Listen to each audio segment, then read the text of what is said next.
and welcome to Take Two, the programme that takes a second look at the big issues. I'm Henshall. Today we have an interview with Roy Hunter on the UK's allegedly anti-democratic gagging law, and Fran Anderson on the worries that many have over the new practice of selling your medical records.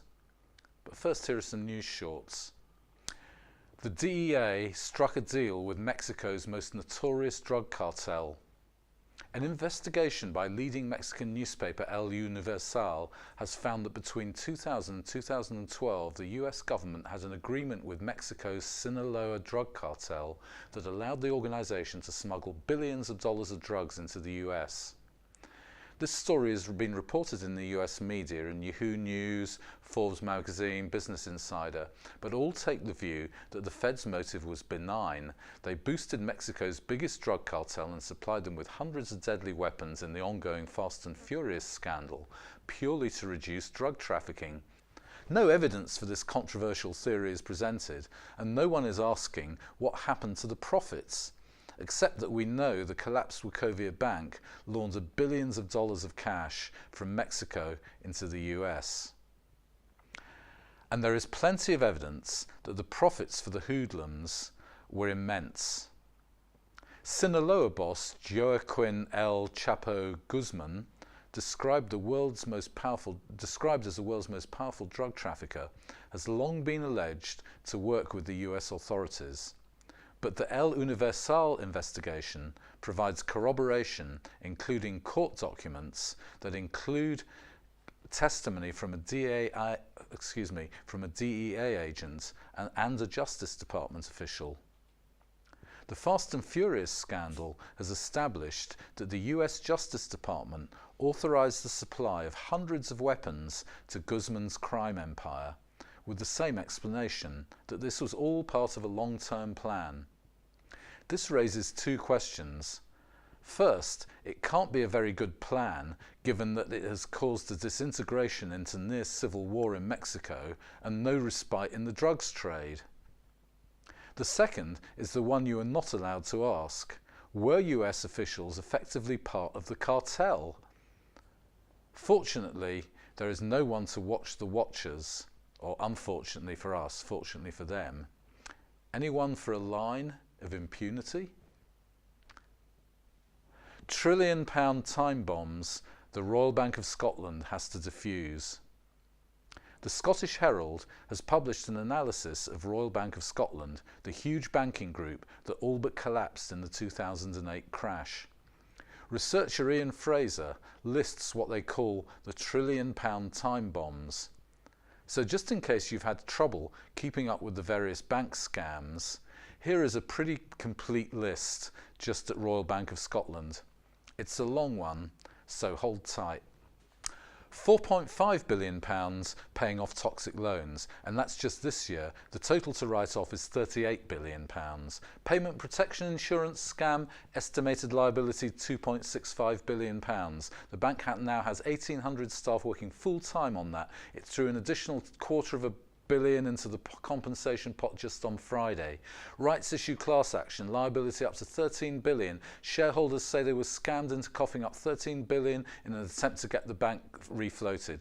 Mis-selling of card and identity protection insurance, estimated liability £200 million. UK and Ireland, IT meltdown, estimated liability up to $300 million after a June 2012 IT outage. UK, systemic abuse in restructuring recovery, estimated liability up to $5 billion. This is not so well known, perhaps because it's so horrific. Described as systemic institutionalized fraud, Lawrence Tomlinson, entrepreneur in residence at the Departments of Business and Innovation and Skills, has a dossier of over 300 cases where companies were driven into bankruptcy, into a corner where the bank can hit them with outrageous fees. UK, interest rate swaps, mis-selling. This is where they sold so-called interest rate hedges that turned out to be a disaster for the clients. Liability, £1.5 billion. EU, credit default swaps, anti-competitive behaviour, estimated liability as unknown as of now. There's an investigation in the US into the dodgy mortgage securities, the immediate cause of the 2008 crash. $4 to $6 billion with more cases pending. Overall, RBS is being sued for $91 billion of fraudulent mortgage-backed securities and named in the defendants in 45 lawsuits. UK, US, weak anti-money laundering controls, estimated liability up to $1.5 billion. US, credit default swaps, anti-competitive behaviour, estimated liability unknown. This set of lawsuits is just getting going. Global, Libor rigging scam that in a sense amounts to an illegal tax on the global financial market, a sort of reverse Tobin tax, already fined $390 million. One analyst has said that if this is just 1%, the RBS faces possible damages of $80 billion. Global ISDA fix. This is another interest rate fixing scam with investigations at an early stage. Global foreign currency market rigging. Prosecutors are investigating a traders group known as the Bandits or the Cartel, with RBS dealers playing a major role. But there is some good news, and not just that the public is now ready to face the fact that we're ruled by criminals for the most part. If anybody ever tells you it's too expensive to solve the world's problems, don't believe them. Huffington Post have been looking at the numbers, and it's good news. In the unlikely case that politicians would seek to solve global problems rather than starting wars, fomenting civil wars and helping the rich get richer, they could actually do it quite cheaply. Even if they remain addicted to war, a small levy on the rich would transform the planet. Oxfam recently announced that half the planet's wealth is owned by just 85 people. And that's not counting hidden assets or black market money. Here are a couple of items from the shopping list. For $26 billion more a year, we could provide a basic education to every child on the planet by 2015. That's according to a UNESCO study published in September 2013. For $190 billion a year, we could cut the number of people without access to clean water and basic sanitation in half. In 2012, the World Health Organization predicted that its Millennium Development Goal of providing access to clean water and basic sanitation for half of those who currently lack it would require $190 billion annual investment for 5 years. At the time of the report, 783 million people had subpar drinking water and 2.5 billion people lacked access to proper sanitation facilities. And there are many more ways that massive planetary-wide improvements can be made and still get plenty of change out of $1 trillion. Are you listening at the Bank of Scotland? In this section, we're looking at what could be the most serious assault on democracy in the UK for decades. It's known as the gagging law, or officially the Transparency of Lobbying, Non-Party Campaigning and Trade Union Administration Act 2014, and it's now been passed by Parliament, and Her Majesty gave her assent for it to be passed into law on the 30th of January. The law was touted as a curb on corporate and professional lobbyists, Parliament acting at long last in response to demands from a sickened and angry electorate to take the money out of politics.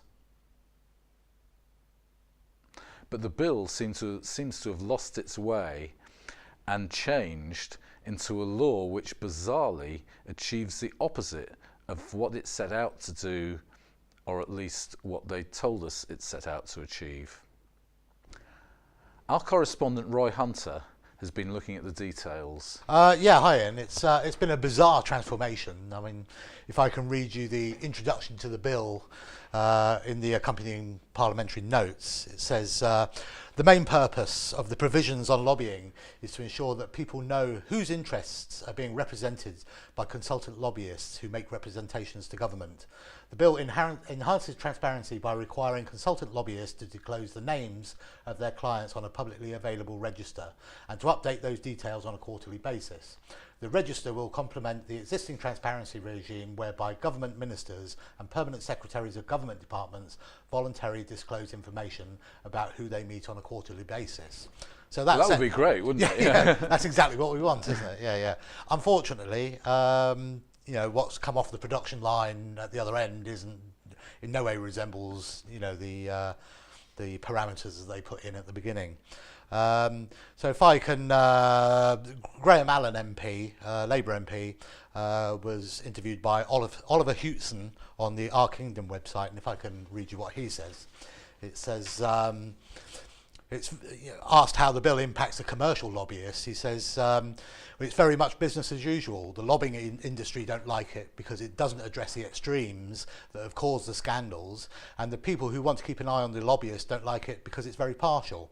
So it affects a tiny percentage of those who are lobbied and doesn't really impact very strongly on those who are doing the lobbying. Even up to the last moment, we were trying to get senior civil servants on the list as those regarded as the lobbied. We repeatedly made powerful case that if you wanted to do this properly, then clearly you got to have the senior civil servants on the list of those who should write up what's been going on when they've met people from the outside. But no, they were excluded.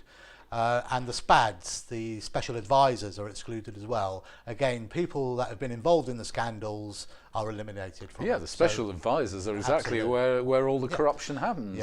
So all it's doing is keeping an eye on your elected representative, who are pretty powerless anyway these days. MPs.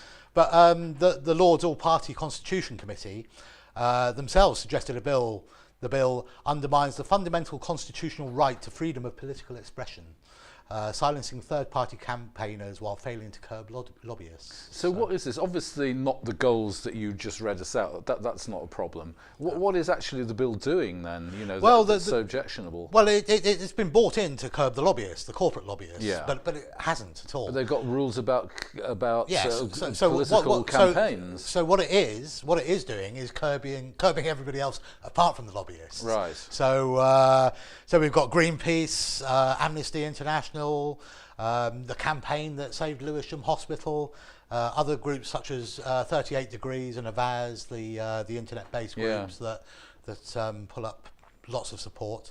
So that they're all going to be silenced basically. And the law is that they've got spending limits in the year up to an election. Right, a general election. Well, that was what was touted. Indeed. So it was originally touted that it would be the general election, right? But it also seems to now be the European elections and even local elections. So it's basically a blanket ban. So nobody's allowed to spend more than a certain amount of money on any political campaign. No. And currently, you can register with the Electoral Commission. Which allows different spending. You have to, I think, don't you? Well, above a certain limit. So, and currently that limit is £10,000 in England and £5,000 in Wales or Scotland. Right. But that's now coming down to £5,000 in England and £2,000 in Scotland. So even if you wanted to put a leaflet in everybody's door in a constituency, you wouldn't be able to without getting... Do you have to get permission or just simply tell them what you're doing? Well, you won't be allowed to do it. You won't be allowed. Just not allowed to spend that much? No. You're not allowed to spend that much money. Up to now, registered charities and other campaigning organisations can spend just about a million a year, basically, and that's going to come down to 390,000. So you can spend quite a lot over the year. Sure, but there's that sounds like quite a lot, but there's also spending restrictions in different constituencies. You can't spend more than a certain amount. No. In and how do they divide it up? If you put an ad in a national news, sorry. I'll come to that. All right. But also, not only has that spending come down from a million to 390,000, but also now, as it wasn't before, but that includes everything from staff costs to transports, market research, and public meetings. So, for instance, the TUC say that this would make having an annual congress in an election year a criminal offence because they'd have to spend so much money for that annual congress, and they wouldn't be able to have a national demonstration in that year either because. So basically, this has made either we don't have a democracy any longer in many ways, or the law is an ass and people will ignore it. Well, I can only hope that people will ignore it. And I think that's quite good, really, isn't it? Well, the lawyers, it turns out, it sounds as if it's so badly written that anybody can reasonably say that it doesn't make any sense, and it's up to the courts to interpret it in line with the European Human Rights Act. But coming back to the constituency spending, so in that year leading up to the election, campaigns are limited to £9,750 in any one constituency, and that means that the Lewisham Hospital campaign, the campaign that saved Lewisham Hospital, spent £36,000. And although it's one hospital, they were actually campaigning in 3 different constituencies. So that £36,000 it cost them would take them over this. So yes. in a campaign year, they wouldn't be able to do this. They'd be able to do it in other years. Well, it depends. If there wasn't an EU election. Well, it depends how all these other elections play out. But they wouldn't have been able to do it. They would have broken the law by doing it. And also the campaign by Stop Climate Chaos, which did the King's North Power Station. They had a 50,000 people march on London. That would have taken them over the limit as well. 38 Degrees, the online campaigning organisation, they've got 1.7 million members, and this new law now means that in an election year they can only spend 26 pence per member. Right. So more than that would take them over their limits. Andrew Lansley, the minister who introduced the bill, told NGOs, if you want to campaign around elections, then join a political party or found one. Great. So, so it's going to bring us all into the and no doubt we'll find there's quite a few limitations on political parties. But there's just to give the other side of the argument, there's an author and journalist called David Boyle, and to quote him a little bit, he's saying that the reason for this law, and the reason this law is good, is because it limits the political influence of maverick millionaires. And he's quoting kind of like the Koch brothers in America, who are funneling hundreds of £1 million into campaigns, and that's what he sees. He sees that he sees this law as limiting them. But I'm sure you can limit them without cutting spending. Well, just making it transparent. You could say that anybody who receives support from the Koch organisation has got to announce it on their election, and then the people would soon find it lost them votes. Sure. Yeah. Well, I do to look at the wider picture. Maybe I do wonder. This has come in, because 2015 is an election year. Yeah. So this has come in just in time Rushed for this. in. And this comes into effect on the 19th of September, I believe. So that's going to be just in time for the election year. Thanks very much for that, and no doubt we'll be following this in the future again. Yeah. Okay. Thank you. Hello, this is Take 2, and I'm Ian Henshall, and in this section we're looking at the medical records issue. Your medical records potentially for sale. If you live in the UK, you will have received a leaflet from the NHS England called Better Information Means Better Care, telling us that for the first time ever, the whole country's medical records will be uploaded to a central database, allowing access by third parties. It's claimed to be good because information will be available for researchers. Accurate health statistics will be possible, allowing government and NHS the ability to respond to health needs across England. They say we have nothing to worry about. We're told we can opt out if we want to. Our correspondent Fran Anderson has had a closer look. So Fran, can you tell us more? Well, Ian, the NHS leaflet doesn't tell you very much. This may suggest, as GP Dr Marie-Louise Tidmarsh says, that patients are being misled about the so-called confidential nature of the data extractions. So here's some information you won't find dropping through your letterbox. Under the Health and Social Care Act 2012, GPs are actually forced to supply data to the Health and Social Care Information Centre. The HSCIC are using services of the infamous ATOS, slated for its appalling treatment of sick and disabled people. The scheme is called Care Data and allows researchers, companies, government departments and others access to the data for a fee. Uploads of data from GP surgeries will start March 2014, so if you want to opt out, you have to go to your GP's practice pretty quick and ask for a form. Data is categorised as red for identifiable to you, amber for pseudonymised with access to your name, date of birth, postcode, NHS number, and green for totally anonymous data. GP Dr Neil Bhatia, who is opting all his patients out despite this breaking the law, says the NHS omits information. How can people make an informed choice to opt in or out if they aren't aware of both sides? I suppose they say that it's a good thing, that this is research that can save lives. Well, Ian, your care data record will be created, but it isn't shared with other GPs or hospitals treating you. The real purpose for care data is data mining and linkage. There's plans to expand data to include medical tests, medications, nursing observations, community care, etc. Pay for access will allow pseudonymised data. That's your date of birth, postcode, gender, ethnicity, and NHS number to be available to institutions, universities, businesses, insurance and drugs companies. Also, your physical and mental health, your drinking and smoking habits will be available, supposedly for health intelligence, health improvement, audit, research and planning. But even the HSCIC says it relies on trusting that access is for the right purposes. Can we really trust these third parties with our personal information?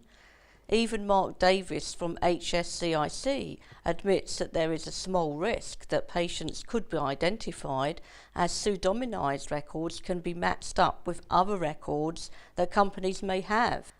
Critics are growing. There's MPs, GPs, Med Confidential, which is a campaign group, Open Rights Group, and many more.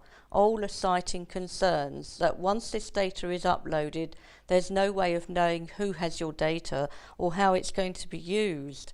Campaigner Phil Booth warns that the people in charge now admit the range of potential customers for this centralised database is effectively limitless.